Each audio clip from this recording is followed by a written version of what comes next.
নমস্কাৰ। আজিৰ এই ভিডিঅ'ত সাধাৰণ জ্ঞানৰ গুৰুত্বপূৰ্ণ প্ৰশ্ন কেইটামান লৈ আহিছোঁ। প্ৰত্যেক প্ৰশ্নৰ উত্তৰ দিবৰ বাবে ৩ ছেকেণ্ড সময় দিয়া হ'ব।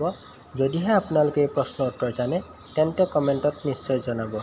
প্ৰথম প্ৰশ্নটো হ'ল, তলৰ কোনখন বিশ্বৰ প্ৰথম ধঁপাত নিষিদ্ধ কৰা দেশ? শুদ্ধ উত্তৰটো ছুইজাৰলেণ্ড। নেক্সট কুৱেশ্যনটো, ভাৰতৰ লোকপিয়লৰ পিতৃ কোন?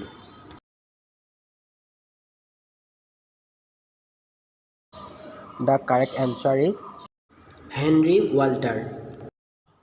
নেক্সট কুৱেশ্যন, প্ৰাপ্তবয়স্ক পুৰুষৰ মগজুৰ গড় কিমান?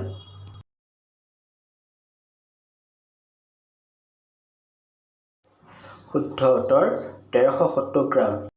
এজন মতা মানুহৰ মগজুৰ গড় হ'ল ১৩৭০ গ্ৰাম। অলিম্পিকৰ পতাকাত কোনটো ৰং নাই?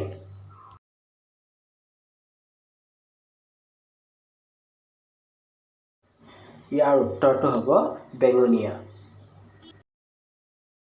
নেক্সট প্ৰশ্নটো হ'ল, তলৰ কোনটো স্থানত বছৰি নোবেল বঁটা প্ৰদান কৰা হয়?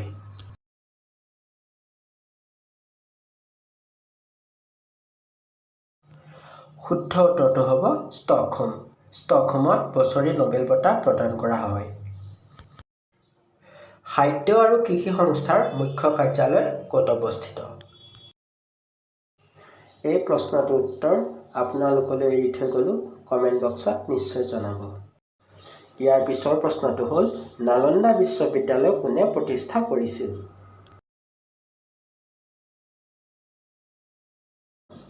নালন্দা বিশ্ববিদ্যালয় স্থাপন কৰিছিল কুমাৰগুপ্তই। ভাৰতত কিমান চনত ইনকাম টেক্স আইনখন প্ৰণয়ন কৰা হৈছিল?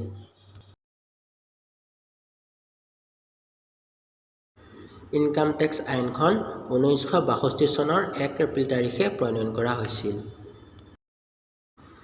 ইয়াৰ পিছৰ প্ৰশ্নটো হ'ল, পৃথিৱীয়ে নিজৰ অক্ষত এটা সম্পূৰ্ণ ঘূৰ্ণন কৰিবলৈ কিমানখিনি সময় লয়?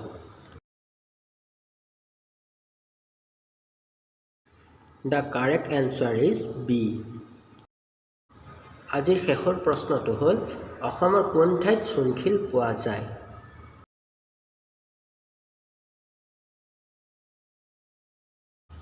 অসমৰ শিলঘাটত চূণশিল পোৱা যায়।